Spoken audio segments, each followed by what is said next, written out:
Oke, selamat sore semuanya. Kita lanjutin ya materinya.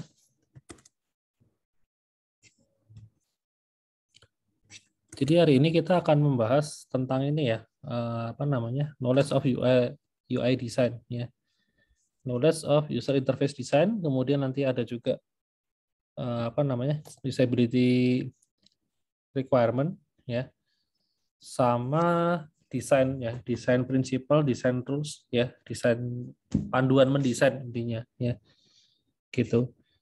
Jadi ini sebenarnya anu sih apa namanya review sedikit dari materi IMK ya.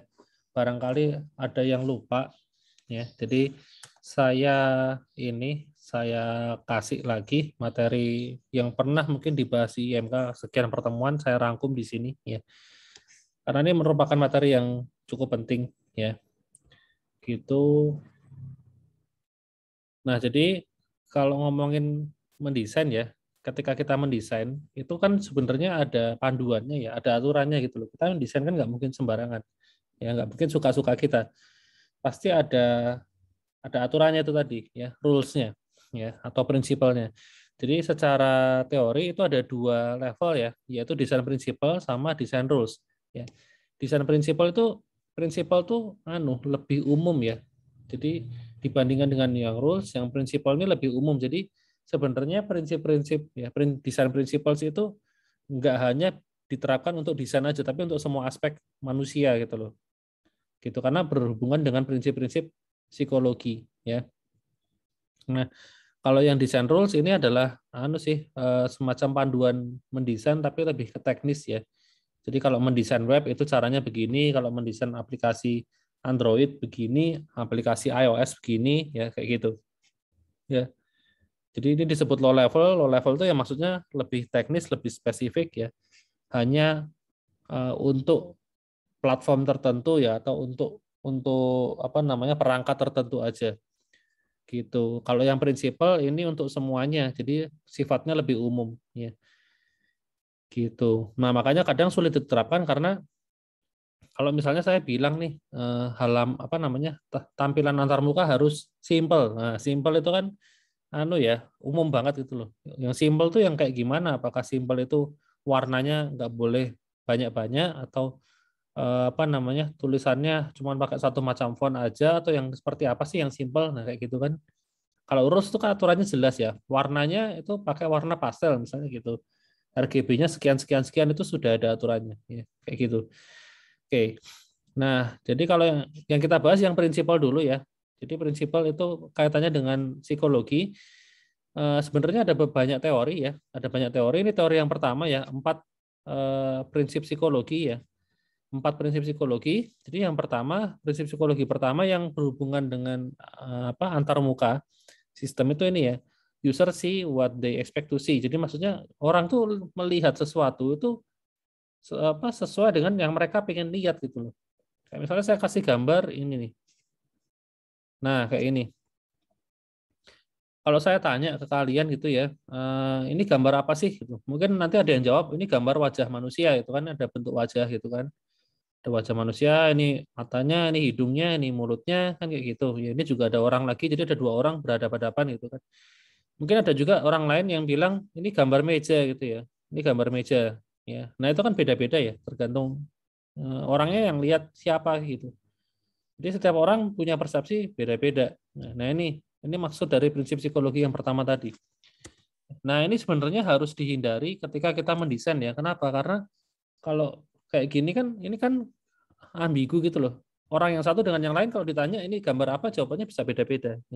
Demikian juga kalau kalian mendesain sesuatu, jangan sampai ada tombol, ada komponen atau yang lainnya itu yang kira-kira ambigu ya. Jadi orang yang pertama nangkapnya oh ini tombol buat fitur A, tapi orang yang lain bilang ini tombol untuk fitur B gitu. Jadi nangkapnya berbeda ya. Jangan sampai seperti itu ya. Gitu ya. Jadi harus clear, semua orang persepsinya harus sama ya. Harusnya begitu yang bagus ya. Karena ya ini tadi ya, user sih what they expect to see gitu. Jadi pastikan semua orang tuh punya pandangan yang sama terhadap desain ya, persepsinya sama. Kemudian, nah, kemudian user itu juga susah untuk apa namanya fokus ke banyak aktivitasnya dalam satu tampilan gitu. Jadi kalau bisa, ya, ketika bikin antarmuka itu hanya ada satu aktivitas yang dominan ya, hanya ada satu yang dominan. Jadi jangan sampai ada banyak aktivitas gitu, fitur A, fitur B, fitur C itu jalan bareng ya. Pembagiannya seimbang itu jangan ya. Tapi kalau bisa hanya ada satu aja yang dominan ya.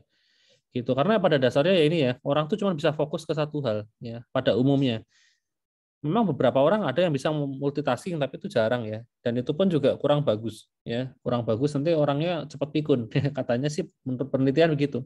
Orang yang sering multitasking itu pasti akan lebih cepat pikun gitu karena apa otaknya terbiasa untuk mikirin banyak hal secara bersamaan. Nah, itu kurang bagus. Jadi kalau bisa antar muka itu ya fokusnya satu aja gitu.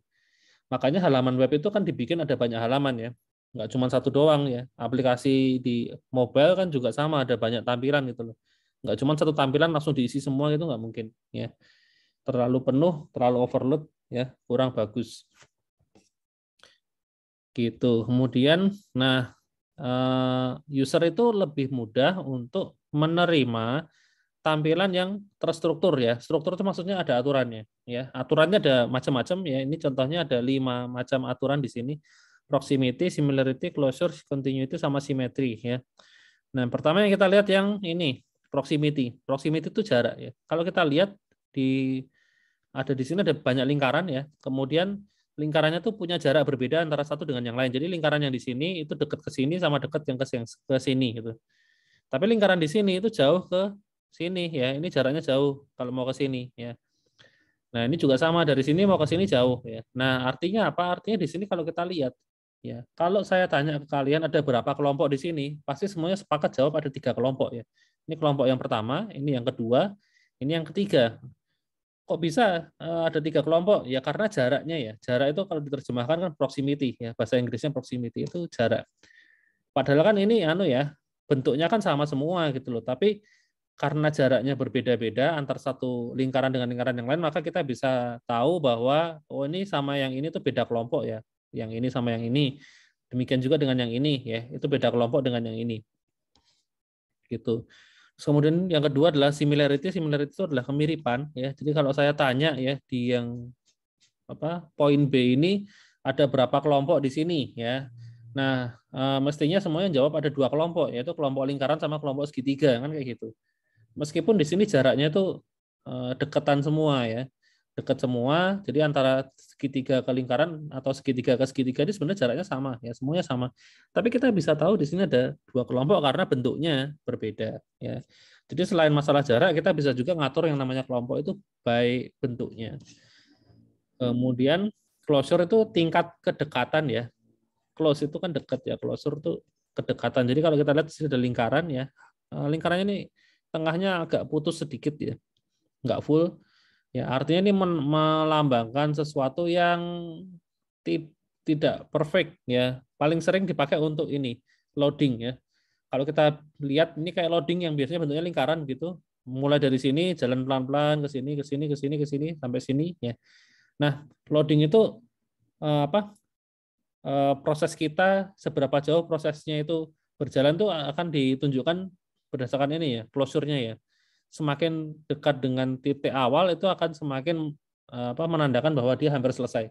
Gitu. Kalau misalnya baru sampai di sini doang, garisnya setengah lingkaran gitu ya berarti baru separuh. Kalau sampai sini berarti 3/4 ya. Kalau sampai sini ya berarti 1/4. Gitu. Kemudian ada juga yang namanya continuity ya, continuity. Nah, di sini kalau saya tanya ya ini ada lingkaran ya, ada banyak lingkaran kemudian disusun dengan pola tertentu ya. Sampai membentuk mirip kayak garis. Nah, kalau saya tanya ada berapa garis di sini? Jawabannya ada 2 pasti ya. Yang satu garis ke sini, yang satu garis ke sini ya. Itu continuity. Ya, continuity itu sebenarnya ini bukan garis kan, ini lingkaran doang gitu loh. Tapi disusun secara kontinu, secara urut gitu. Ada polanya. Nah, sehingga seolah-olah membentuk sebuah tren ya. Atau bisa juga dianggap sebagai sebuah garis ya dari sini ke sini atau dari sini ke sini. Kemudian yang terakhir adalah simetri. Ya, kalau simetri sebenarnya ini ya apa namanya? Ini juga dipakai di semua aspek sih. Jadi kalau kita bikin sesuatu ya ngasih jarak, ngasih jeda itu kalau bisa harus simetris. Contohnya ini tampilan ini nih. Aplikasi untuk nampilin PDF yang saya pakai. Misalnya ini saya zoom out ya. Saya zoom out ini apa namanya? Halamannya gitu kan. Ini saya zoom out. Kemudian di sini kan ada jarak ya. Ada warna hitam di sini dan ada warna hitam di sini. Ada jarak kan. Nah, jarak dari sini ke sini itu mestinya sama dengan ini ke sini ya. Nggak mungkin ini lebih condong, ini lebih kecil dibandingkan dengan ini, itu enggak ya. Ini simetris namanya. Demikian juga dengan yang ini ya. Ini itu ada jarak dari sini sampai batas ini dan dari sini ke batas ini itu sama jaraknya ya. Itu juga simetris. Jadi ya supaya lebih bagus ya pakai ini law of symmetry ya gitu. Jadi ada beberapa prinsip untuk mengatur ya, mengatur layout yang terstruktur ya. Caranya ini ya. Kemudian, yang terakhir ini nih ya, it is easier to recognize something than to recall it. Recognize itu mengenali, ya. Recall itu mengingat-ingat, ya. Lebih gampang untuk mengenali sesuatu dibandingkan dengan mengingat sesuatu, ya. Kayak contohnya ini nih, aplikasi ini buat baca PDF ini ya. Aplikasi buat baca PDF, ya. Di sini kan ada beberapa apa namanya? Beberapa tombol gitu ya. Kalau saya tanya, nah misalnya ini apa namanya, ada tombol kaca pembesar sama tanda plus, pasti semua langsung tahu ya ini untuk apa itu ya, untuk ngezoom ya. Kalau saya pencet ya tambah besar gitu ya untuk ngezoom. Jadi meskipun kalian baru pertama kali lihat ya, tapi kalian langsung mengenali ya, kalian langsung recognize, oh ini tombol untuk zoom. Ya. Kalau misalnya ini saya ganti ya, saya ganti zoom in sama zoom out nih jadi singkatan ya. Ini ZI, ini ZO gitu misalnya. Jadi ganti jadi tulisan ya ZO sama ZI. Nah, begitu ada orang pertama kali lihat ya, pasti bingung ya ini ZO itu artinya apa, ZI itu apa, nggak mungkin langsung tahu ya. Dicoba dulu ya, dipencet, baru tahu gitu loh. Nah, terus next time mungkin tahun depan ketika dia coba lagi pakai, nah dia mungkin udah lupa ya karena udah lama nggak pakai. Nah, dia harus ingat-ingat dulu ini buat apa, terus dicoba lagi. Nah, itu namanya recall. Ya, recall itu mengingat. Jadi kalau bisa kalian jangan bikin layout yang butuh recall ya, yang butuh mengingat, tapi bikinlah layout yang mudah dikenali ya. Ya contohnya pakai icon-icon ini ya. Makanya minim minim singkatan, minim tulisan kan. Ya kan? Semuanya serba pakai icon. Ini juga sama ya. Icon-icon ini kan nggak ada yang pakai misalnya pause itu diganti pakai huruf P gitu ya, artinya pause gitu kan nggak mungkin. Terus kemudian mana chat ini diganti huruf C gitu kan juga nggak mungkin ya. Ini dikasih ini tanpa tulisan pun, tanpa dikasih tulisan ya, misalnya tulisan chatnya pun hilang, kalian pasti juga sudah tahu kan fungsinya untuk apa gitu kan, gitu. Jadi dibandingin dengan singkatan-singkatan ya, misalnya nih partisipan diganti P, chat diganti C, terus Pol P lagi ya, itu malah susah ya, itu harus diingat-ingat ya. Lebih gampang kalau pakai icon karena bisa di recognize ya. Gitu. Oke, ada yang mau ditanya dulu nggak tentang prinsip psikologi ya, 4 prinsip psikologi. Ada yang mau ditanyain? Ntar saya ambil minum sebentar ya, haus nih.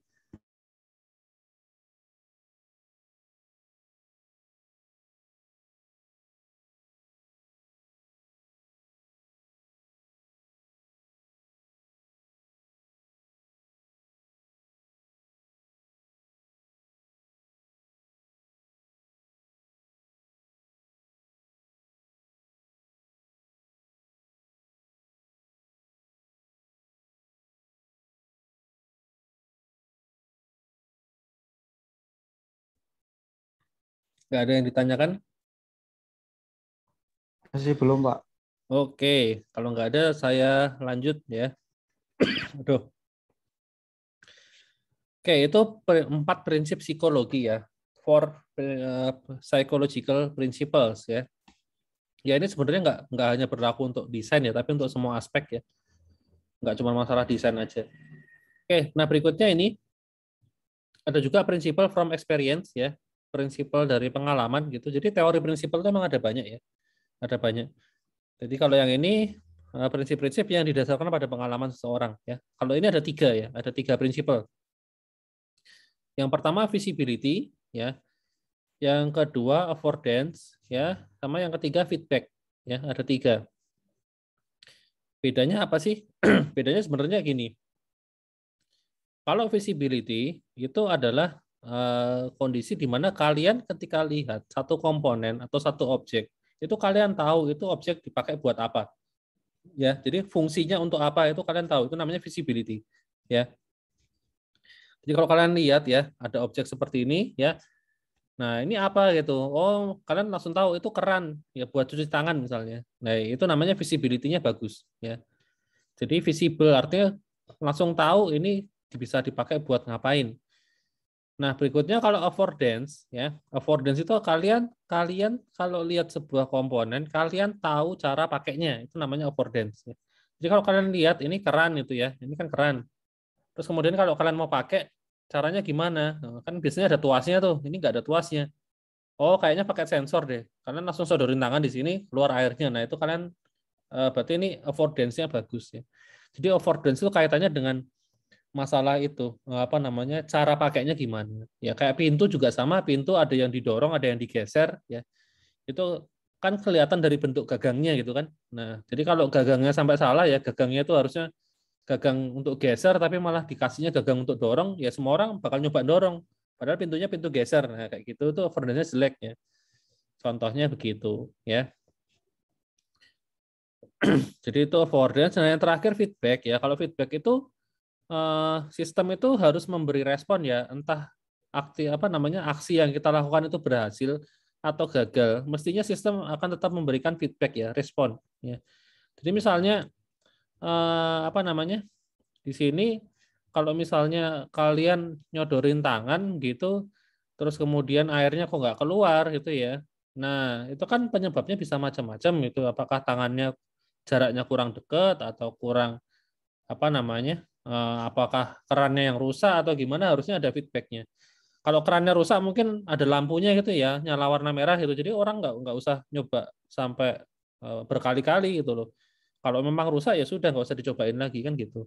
Itu namanya feedback. Jadi eh, ketika orang mau pakai gitu atau sudah pakai gitu, pastikan sistem itu ada responnya. Apakah orang itu berhasil atau gagal itu harus ada responnya. Ya.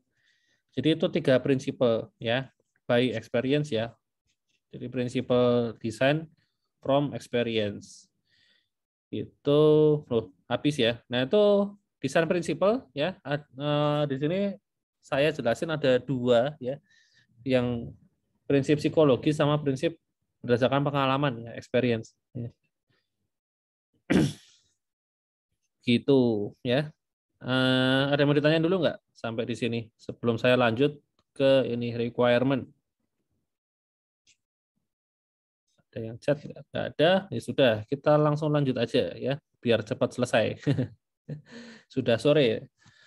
Oke, nah berikutnya yang namanya antarmuka ya, kita akan bikin sebuah antarmuka ya. Antarmuka kan akhirnya akan dievaluasi ya, kita testing gitu. Nama mata kuliahnya aja desain dan evaluasi ya. Kita akan mengevaluasi antarmuka. Nah, ketika kita mengevaluasi antarmuka itu ada apa? Dua tipe ya, kualitatif sama kuantitatif ya. Kualitatif itu kalau nggak bisa dihitung ya, nggak melibatkan angka itu biasanya kualitatif ya. Sedangkan yang kuantitatif itu biasanya akan melibatkan angka karena nanti tujuannya akan dihitung pakai rumus-rumus statistik ya. Jadi kalau misalnya kalian ngumpulin data ya, ngetes sistem dengan cara wawancara gitu misalnya, itu masuknya pasti kualitatif ya. Jadi misalnya kalian bikin sebuah website gitu, terus kalian tanya ke teman kalian, menurut pendapatmu websitenya ini gimana gitu loh. Terus teman kalian komentar ya, menurut saya websitenya lumayan lah gitu, lumayan bagus gitu. Terus kemudian kalian tanya ke teman yang lain gitu ya. Nah, teman yang lain bilang websitenya bagus kayak gitu. Nah, yang satu bilang lumayan, yang satu bilang bagus. Nah, kita kan meskipun yang satu lumayan, yang satu bagus kan kita nggak ngerti ya. Orang itu tadi yang pertama ngasih ngasih komen lumayan itu skornya berapa kita kan nggak tahu. Lumayan tuh apakah 50 dari 100, 70 dari 100, atau berapa kan nggak tahu. Demikian juga yang bagus. Bagus itu berapa sih? 90, 100, 80 atau berapa gitu. Kan nggak tahu ya, karena nggak bisa diukur. Itu namanya kualitatif ya. Jadi emang cuman by lisan, by komentar ya, atau ya tertulis gitulah. Tapi nggak ada angkanya memang ya. Itu namanya kualitatif. Nah, kalau yang kuantitatif itu ada skornya. Jadi kalau misalnya kalian tanya ke teman kalian, kalau suruh menilai 1 sampai 5, ini websitenya dinilai berapa? Misalnya satu bilang 4, yang satu bilang 5. Ya, itu kan baru jelas ya. Gitu. Itu bisa dihitung ya, kuantitatif. Jadi ada 2 tipe ya, kualitatif sama kuantitatif. Kemudian, nah usability aspek usability sendiri ya itu ada beberapa teori ya. Kalau yang dibahas di slide ini ada 2 teori, yaitu yang pertama menurut Bennett ya, itu ada 4 aspek yang harus dipenuhi untuk memenuhi kriteria usability yang baik ya.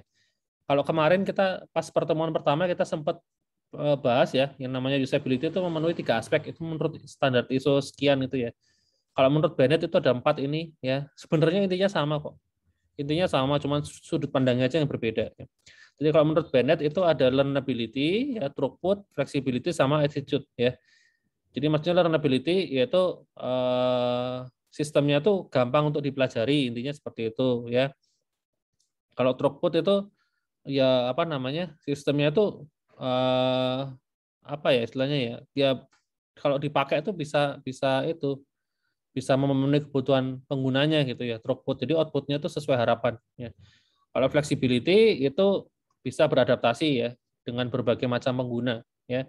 Kan pengguna itu kan macam-macam ya. User itu macam-macam, nggak hanya satu macam aja gitu. Jadi tentunya waktu memakai sistem karakteristiknya berbeda-beda. Nah, itu harus fleksibel. Nah, yang terakhir attitude itu sistem itu kalau bisa ini sebenarnya kaitannya dengan kayak satisfaction gitu ya. Jadi orang kalau pakai sistemnya tuh nggak frustasi ya, kurang lebih seperti itu. Ada 4 aspek ya, menurut Bennett ya, gitu. Nah, beberapa beberapa contoh pengukuran ya, ini ada beberapa contoh ya, 17 contoh ya. Ini pengukuran yang paling gampang itu biasanya pakai waktu ya, waktu penyelesaian tugas. Jadi misalnya kalian punya halaman register ya, suruh aja orang buat register di halaman itu ya. Kalian ngetes ke 5 orang, nah orang yang pertama misalnya butuh 10 detik, orang yang kedua 15, orang yang ketiga 12, dan seterusnya. Kemudian tinggal di rata-rata aja. Nah, itu cara paling mudah ya, waktu ya. Bisa juga dari persentase tugas yang diselesaikan. Jadi misalnya setiap responden dikasih 5 task ya.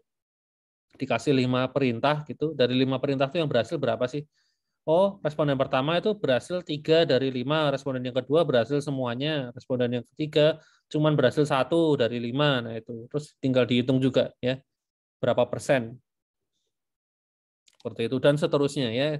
Beberapa contoh pengukuran ya. Ini semuanya kuantitatif ya. Karena yang namanya aja diukur gitu loh. Pengukuran ya pasti kuantitatif itu, pasti ada angkanya ya. Ini waktu, persentase, rasio, jumlah berapa kali berapa itu kan jumlah juga ya, semuanya kuantitatif. Memang yang akan kita bahas di mata kuliah ini itu pengukurannya hampir semuanya yang kuantitatif ya, karena kalau yang kualitatif itu kan sebenarnya kalau kalian ngukur by kualitatif ya, wawancara begitu, habis itu kan memang nggak bisa diapa-apain kan, hasilnya ya paling cuman buat dibaca aja manual gitu ya, tapi nggak bisa kalau kita mau olah lagi kan nggak bisa ya, dihitung juga nggak bisa gitu. Makanya yang kita bahas itu yang kuantitatif ya, karena ada rumusnya macam-macam ya, yang bisa dipelajari memang yang itu gitu. Lalu nah ini ada lagi ya eh,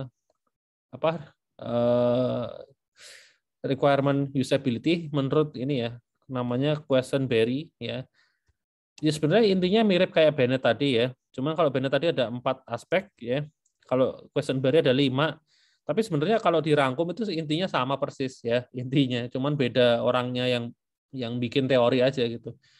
Kalau menurut Questenberry ada 5, yaitu efektif, efisien, engaging, error tolerant, sama easy to learn ya. Efektif itu jelas ya, masalah itu kegunaannya sesuai dengan harapan. Efisien itu masalah waktu, ya engaging itu menarik apa enggak. Error tolerant tuh kalau misalnya orang melakukan kesalahan di sistem itu ada bisa ada bantuannya begitu ya, nggak cuma dilepas gitu aja. Kemudian yang easy to learn ya, sistemnya mudah dipelajari ya. Ini 5 aspek ini semuanya penting juga ya. Ya misalnya efektif jelas ya, efisien juga jelas ya. Ini masalah keberhasilan make yang ini waktunya engaging itu menarik apa enggak. Ibaratnya kalau kalian misalnya kalian pinter masak, kalian ahli masak gitu, yang bikin masakan tuh enak gitu ya. Terus kalian mau jualan, ya, kalian mau jualan, masakan kalian tuh dijamin enak gitu. Terus jualan, tapi jualan ternyata setelah jualan kalian nggak laku ternyata, ya. Kenapa ya? Oh ternyata karena promosinya kurang ya. Terus kemudian tempatnya juga kurang menarik. Nah itu kan meskipun kalian itu bisa masak dengan enak, tapi kalau kayak misalnya tempatnya kurang bagus, promosinya kurang kan juga orang nggak akan ada yang datang, ya kan? Ya sama juga dengan antar muka juga seperti itu. Meskipun websitenya itu dibalik itu sangat aman, sangat mudah dipakai, tapi kalau sekilas tampilannya itu nggak menarik, ya orang juga nggak ada yang mau pakai gitu. Jadi tampilan visual ya, visual visual secara pertama kali orang melihat ya, first impression itu harus bagus. Itu kaitannya dengan engaging ini. Kemudian error toleran yaitu tadi ya, kalau misalnya error itu ya dijelaskan errornya kenapa ya. Contoh paling simpel adalah ketika salah masukin username atau password ya keluar tulisan maaf username atau password Anda salah, mohon diulang, misalnya kayak gitu. Itu yang error toleran. Easy to learn ya mudah dipelajari ya, intinya sih aplikasinya nggak ribet gitu aja. Gitu, ini 5 aspek sebenarnya kan intinya juga sama ya kayak ini tadi ya. Ini juga sama ya, intinya sih sama persis. Gitu. Sudah habis ya. Bagian yang kedua habis. Cepat juga ya. Ini cepat selesai ini berarti.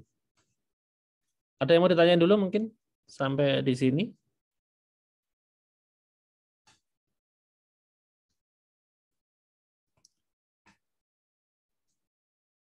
Belum, Pak.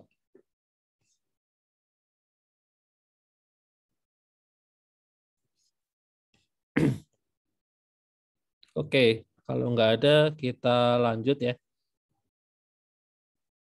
Nah, berikutnya ini tentang desain guidance sama desain rasional ya. Jadi kalau kalian mendesain itu kan ya, ada panduannya ya. Kalian kalau browsing di internet kan ada pasti nemu ya, mendesain website yang baik itu di tahun 2021 ya. Itu kan pasti banyak banget ada tips and trick ya. Nah, itu sebenarnya masuk ke sini ya. Desain guidelines ya atau style guides ini ya. Gitu. Pasti banyak ya, dan tiap tahun bisa jadi berubah ya, trennya berubah, gonta-ganti gitu, pemilihan warna kan juga ganti ya. Intinya seperti itu ya. Nah, ini ya intinya adalah panduan dalam mendesain.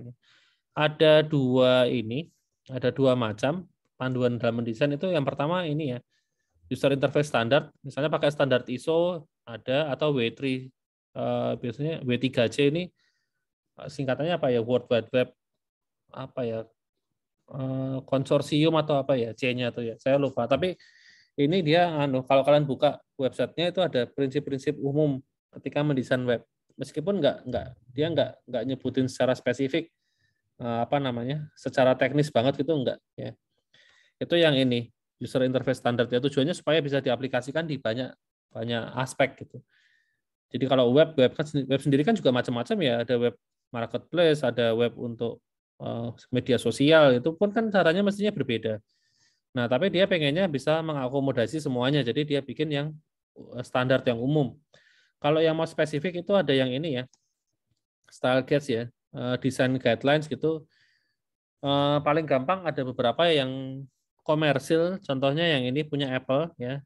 Apple ini dia punya web di sini ya. Ini kalau kita buka ya, ini adalah panduan mendesain untuk aplikasi di platformnya Apple ya, di Mac atau di iOS gitu. Jadi kita bisa buka. Nah, ini contohnya ya. Misalnya kalian mau bikin aplikasi untuk iOS ya, tinggal dibuka aja. Habis itu, nah ini ada beberapa panduan di sebelah sini ya. Misalnya kalian pengen tahu caranya mendesain icon di sini gimana sih? Ukurannya berapa? Nah, di sini ada penjelasannya ya. Ukurannya ada 3 macam ukuran ya. Ukuran 1 kali itu 10 kali 10 piksel misalnya. Ukuran 2-nya 20 kali 20. Ukuran ketiganya 30 kali 30. Nah, ini maksudnya apa sih 1 kali, 2 kali, 3 kali? Oh, ternyata itu ketika dipakai di device tertentu. Misalnya kalau kalian pakai iPhone SE itu icon yang dipakai adalah yang 2 kali. Yaitu icon yang tengah filenya. Tapi kalau kalian pakai iPhone yang X ini, maka icon yang dipakai adalah icon yang kanan, yang ukuran 30 kali 30. Jadi kalian harus nyiapin kayak gini, ada 3 macam icon, misalnya kayak gitu. Kemudian, nah ini formatnya itu, ya ini ada penjelasannya, formatnya PNG ya, karena PNG itu nggak dikompres ya. Kalau JPEG itu dikompres ya, jadi hasilnya lebih jelek. Kecuali kalau filenya gede ya. Filenya gede, resolusinya besar gitu. Yaitu ini ada panduannya ya.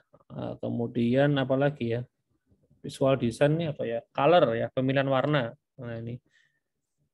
Nah pemilihan warna juga udah ada ininya ya, aturannya ya. Jadi kalian nggak boleh sembarangan. Misalnya mau pilih warna biru, ya birunya ngikutin ini aja ya. Ada RGB-nya. Ini biru yang terang. Sorry. Ini kalau kalian pakai apa namanya temnya di iPhone itu yang light ya, maka tombolnya harus agak gelap. Tapi kalau temnya di iPhone itu gelap ya, tombolnya agak terang ya, tinggal dibalik. Jadi ini RGB-nya seperti ini ya, gitu. Seperti itu ya. Sudah ada panduannya. Jadi kalau bisa jangan pakai warna di luar ini gitu ya. Karena ini tujuannya biar sinkron dengan aplikasi-aplikasi yang lain kan juga warnanya pakainya ini ya. Gitu. Seperti itu. Nah ini desain guidelines tuh kayak gini ya, detail banget. Contoh yang lain punyanya Google itu namanya material desain ya. Nah ini material desain ini punya Google. Ini juga sama, ini ada panduan mendesain warna itu juga diatur ya. Warnanya material desain sama warnanya Apple pasti berbeda ya. Ini ada color palette-nya ya. Nah seperti ini. Nah ini kalau pakai warna merah ya pilihlah merah di antara ini ya, pink, ungu ya. Ini ungu juga, biru ya, macam-macam. Ya ini tinggal pilih salah satu warnanya. Misalnya warna hijau ya ini, pilihnya hijaunya mau yang mana. Gitu. Ini juga sudah ada lengkap ya. Icon juga ada di sini ya. Aturannya gini ini harus seperti apa ya. Ini apa? Hitungannya juga ada ya. Seperti itu. Lengkap ya. Ya itulah contohnya ya. Style guide. Itu yang teknis ya. Yang design rules itu kayak gitu itu. Jadi contohnya sangat teknis sekali ya. Langsung tapi biasanya hanya berlaku untuk platform tertentu aja. Jadi sempit ya. Jadi kayak material design diimplementasikan untuk platform yang lain juga nggak cocok ya. Gitu. Karena platform yang lain punya aturan sendiri ya. Oke. Kemudian nah ini ada lagi prinsip desain lagi ya. Jadi ini apa namanya? Ya sebenarnya hasil rangkuman dari yang sebelum-sebelumnya tadi sih. Ya. Jadi prinsip desain itu kan orang selalu bilang ya kalau bisa bikin desain tuh yang simple ya, simplicity. Ya. Tapi kalau saya bilang itu desain boleh simple tapi jangan terlalu simple ya. Misalnya ada dua desain seperti ini ya. Kalau saya tanya mana yang lebih bagus ya.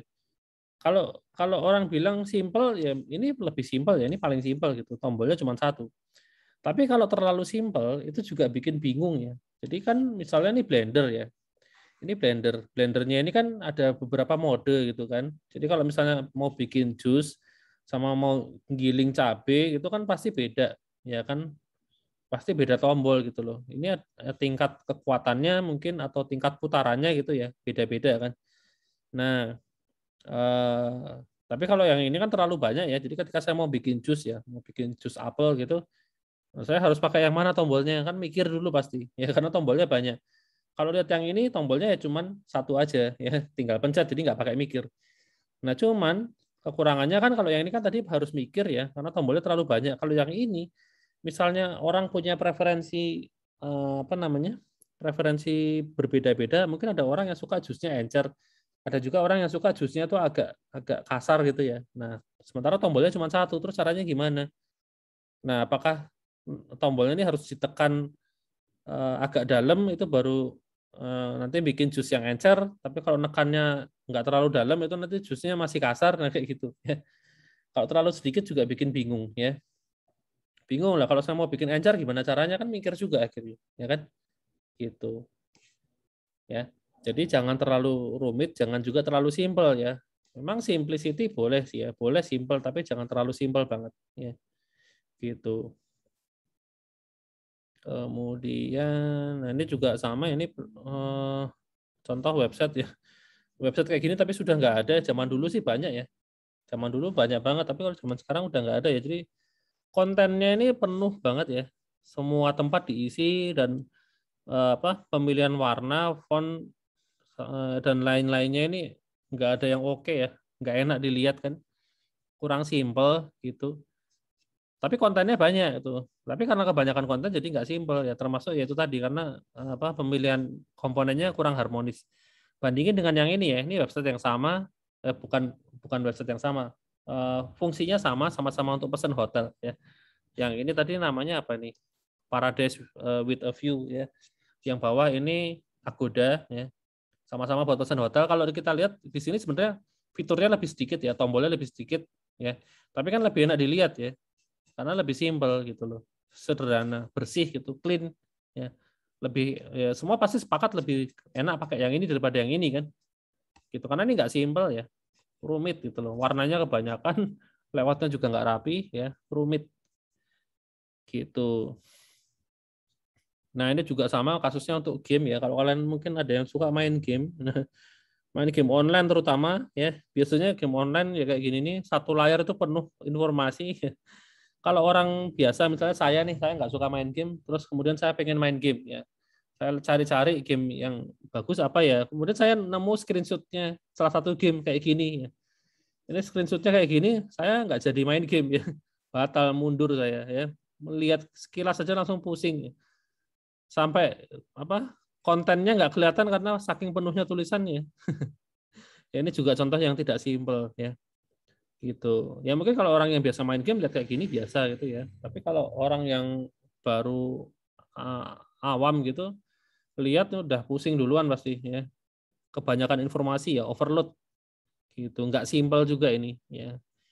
Jadi ini contoh yang kurang bagus juga untuk masalah simplicity ya. Nggak bisa semua orang pakai ya. Hanya orang yang punya otak super kayaknya ya. Atau yang itu tadi yang benar-benar freak ya main game yang bisa pakai. Gitu. Oke, nah kemudian ya tadi ya, itu tadi kan pernah bahas di awal tadi ya, antarmuka itu harus terstruktur ya, terstruktur ya, layoutnya harus terstruktur. Jadi ada kita nata konten ya, ngatur konten itu ada aturannya gitu loh, ada aturannya. Jadi misalnya kayak ini ya, pakai satu kolom gitu, satu kolom ya kolomnya pastikan pas di tengah gitu ya misalnya. Terus kemudian di sini jangan terlalu banyak menu seperti ini, padahal ini menunya mirip-mirip ya. Kalau bisa digabung jadi satu aja gitu. Jadi simple ya. Ya macam-macam lah contohnya. Ya ini bisa dilihat nanti gitu lebih detailnya ya. Jadi ya tadi ya prinsip-prinsip structure tadi kayak proximity, terus similarity dan seterusnya, itu contoh penerapannya seperti ini ya, implementasinya ya. Ini kan contoh-contoh kasus nih. Gitu. Kayak misalnya ini, ya ini kan ada pakai prinsip proximity ya. Ini kontennya kan semua nyambung padahal kelompoknya beda-beda. Nah, dikasih jarak. Ya, ada jedanya gitu loh. Ini proximity. Gitu. Jadi terlihat bahwa ini sama ini itu beda kelompok ya. Gitu. Ya, ini contoh yang lain ya. Nah, ini contoh, ini website punya Informatika. Dulu ada websitenya sendiri ya, Informatika, cuman sekarang kayaknya sudah nggak ada. Ini udah lama banget soalnya. Ya, sudah nggak ada websitenya. Ini contoh layout yang terstruktur ya. Dan saya rasa sebenarnya hampir semua website kalau sekarang itu semuanya pasti ada strukturnya. Biasanya di atas, bagian atas itu isinya menu ya. Di atas ini pasti menu ya, sama paling searching ya. Searching itu selalu di atas ya. Jarang-jarang ada yang ngasih searching di bawah ya, hampir nggak ada ya. Kalau di samping sini masih ada. Samping kiri atau samping kanan barangkali masih ada ya. Menu juga sama ya. Menu di kiri di kanan masih ada. Tapi kalau searching di bawah itu kayaknya nggak pernah ada ya. Jadi ini strukturnya harus jelas ya.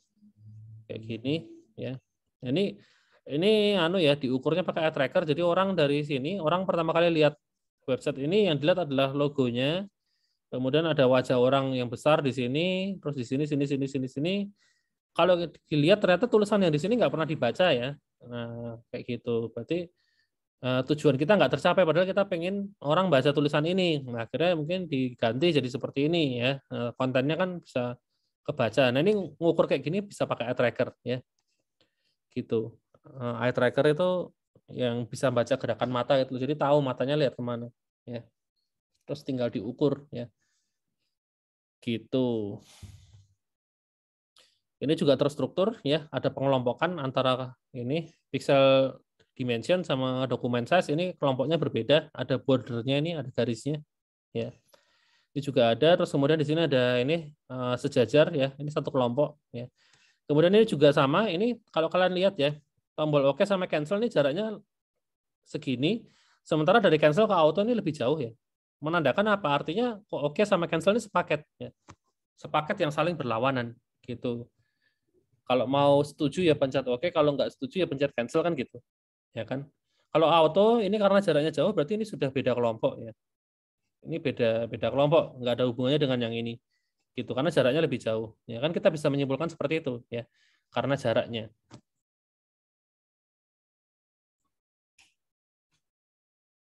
Oke, kemudian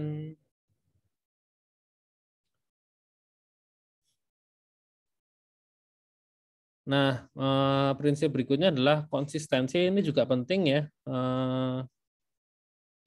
Contohnya kalau misalnya ada sebuah website ya, diakses dari handphone, dari tablet, sama dari komputer, meskipun ukurannya sama, meskipun ukurannya berbeda, tapi tampilannya kalau bisa itu tetap konsisten ya, meskipun nggak sama persis ya, tampilannya pasti nggak mungkin sama persis karena kan orientasinya aja berbeda gitu loh. Handphone itu bisa portrait, bisa landscape ya, tablet juga bisa portrait, bisa landscape, tapi ukurannya beda ya. Nah kalau komputer itu kan pasti landscape ya. Nah jadi nggak mungkin kalau dibikin sama persis ya. Meskipun nggak sama persis, tapi pastikan konsisten itu loh. Misalnya kayak menu ya, menunya ada di atas ya, semuanya harus ditaruh atas ya. Ini juga di atas gitu. Jangan tahu-tahu ada yang di bawah ya. Ini ada yang di atas, yang di sini yang di bawah. Itu kan jadi nggak konsisten ya. Orang mau pakai bingung ya. Gitu. Biasanya pakai di HP menunya di atas, kok di desktop nggak ada di atas menunya tapi malah di bawah gitu. Misalnya ya. Demikian juga untuk warna, font dan lain sebagainya juga harus konsisten ya. Supaya itu tadi mudah dipelajari sama mudah diingat ya. Kalau next time orangnya datang lagi ke website tersebut ya nggak usah belajar lagi. Jadi udah tahu gitu loh. Karena masih ingat ya, konsisten. Nah, ini juga sama ini yang ada di aplikasi Microsoft Office ya. Ini kan konsisten nih, ada logonya, ini ada logonya, ini juga ada logonya. Ini Office yang lama ya. 2007 atau 2011 kali ya. Tapi yang baru udah nggak kayak gini soalnya ya. Yang baru agak beda.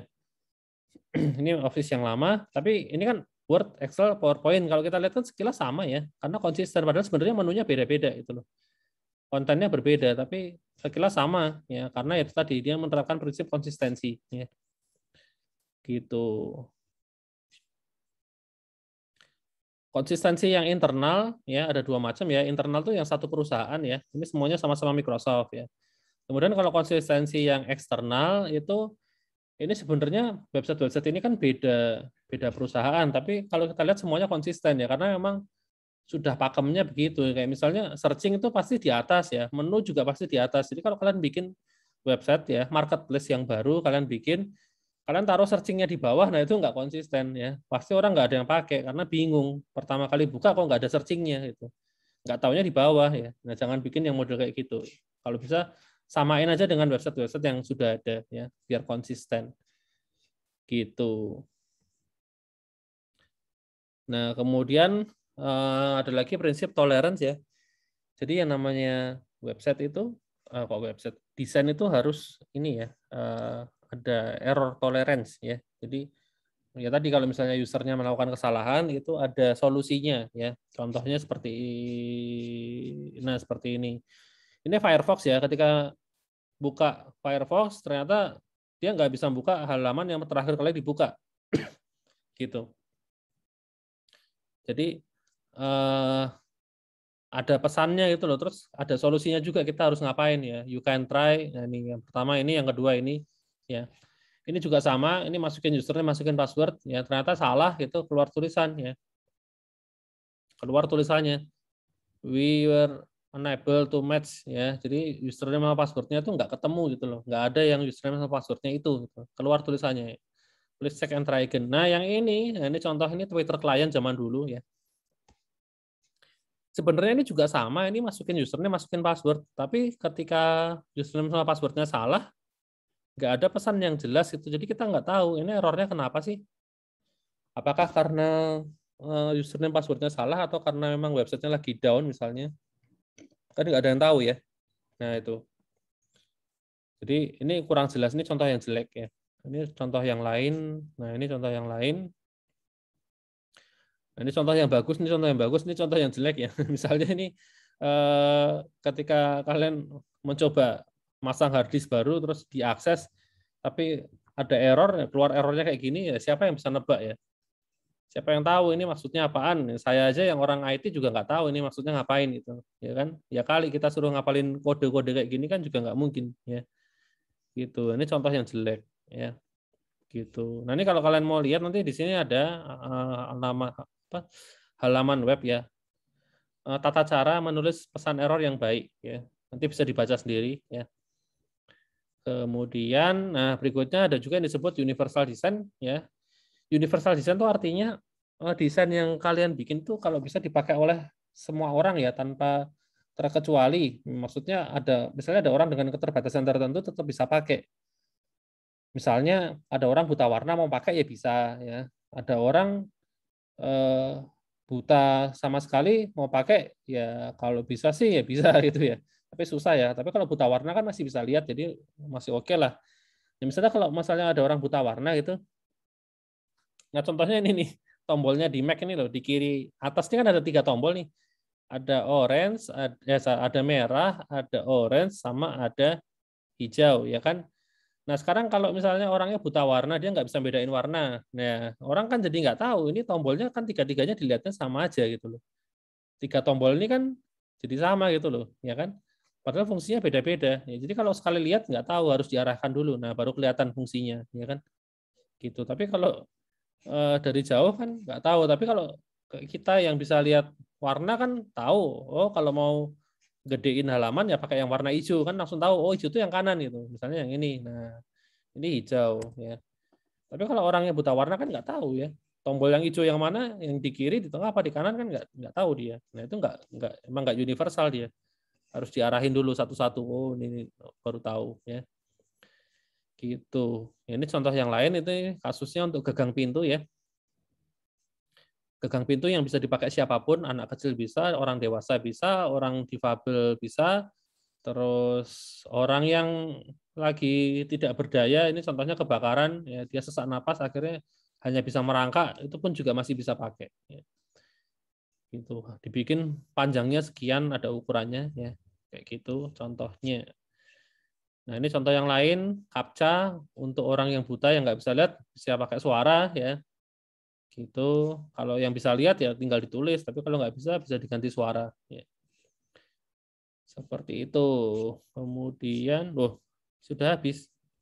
Ini activity skip aja ya. Kalau di kelas yang offline, saya minta untuk ini ya, apa namanya, mencari website yang menerapkan 5 prinsip desain ini. Ya. Gitu.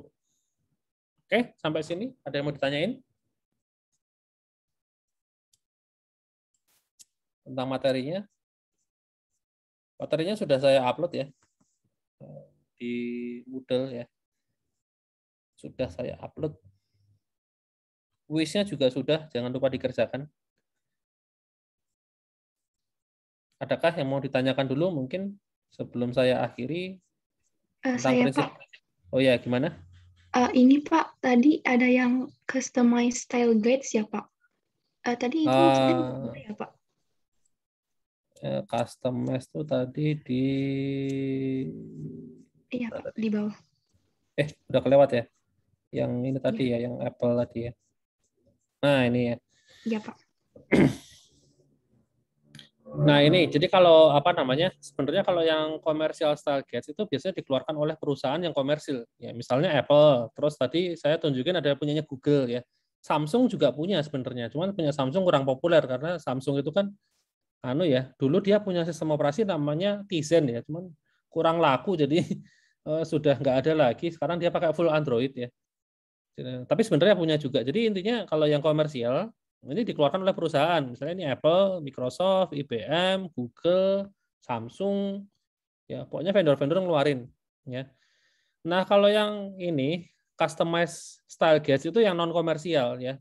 Customize itu yang orang ada yang bikin tutorial sendiri ya. Misalnya kamu buka yang paling sering itu Smashing Magazine ya. Nah ini Smashing Magazine ini isinya tutorial untuk desain ya gitu. Nah misalnya apa ya, bikin bikin icon gitu misalnya ya, icon. Nah ini misalnya ini contohnya ini style guides yang customize tuh yang kayak gini. Ini orangnya yang nulis orang biasa, bukan komersil ya. Ada panduan di sini. Nah kayak gini ya, contoh-contohnya ini. Oke, Pak, mau tanya, Pak. Kalau blog itu juga termasuk kayak gini, Pak? Kenapa? Blog? Ya, Blog semacam yang blog. isinya tutorial gitu ya? Ya, mungkin bisa gitu. Ya, itu termasuk yang customize. Jadi, customize itu intinya yang nulis, yang ngeluarin panduan itu bukan perusahaan besar gitu ya, bukan company, tapi orang biasa. Ya, kayak gitu. Ya, karena ini, ya customize itu orang bebas beropini ya. Ya kan? Ya, saya mau nulis juga bisa gitu. Menurut saya icon yang bagus gini juga bisa kan. Nah, itu customize gitu. Saya nulis di blog terus atau di sini saya nulis atau di biasanya sekarang kebanyakan pakainya Medium ya. Medium.com itu yang customize kayak gitu ya. Ini ada guides, nah ini loh, ada guides. Nah, ini kan macam-macam nih, ada accessibility, UX design, ya misalnya UX design ya. Kita kan desain evaluasi antar muka kan sebenarnya bahas tentang UX ya. Nah, ini how to create compiling landing page. Nah, ini panduan mendesain landing page itu halaman yang pertama kali diakses ketika buka website itu namanya landing page ya. Gitu. Ini tutorialnya ada banyak ya. Nah, ini yang nulis siapa ya tadi ya? Orang biasa kan? Ya orang biasa lah itu. Bukan mewakili perusahaan tertentu tapi ya orangnya yang nongol di sini. Gitu. Oke, cukup jelas kah? Mungkin. Sudah Pak. Terima kasih Pak. Oke, sip. Ada lagi yang mau ditanyain?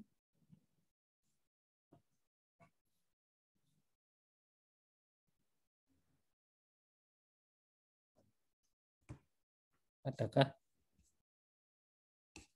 Ini tadi ya saya lupa bahas yang ini ya. Tadi sampai sini terus udah ya. Yang customize lupa saya bahas.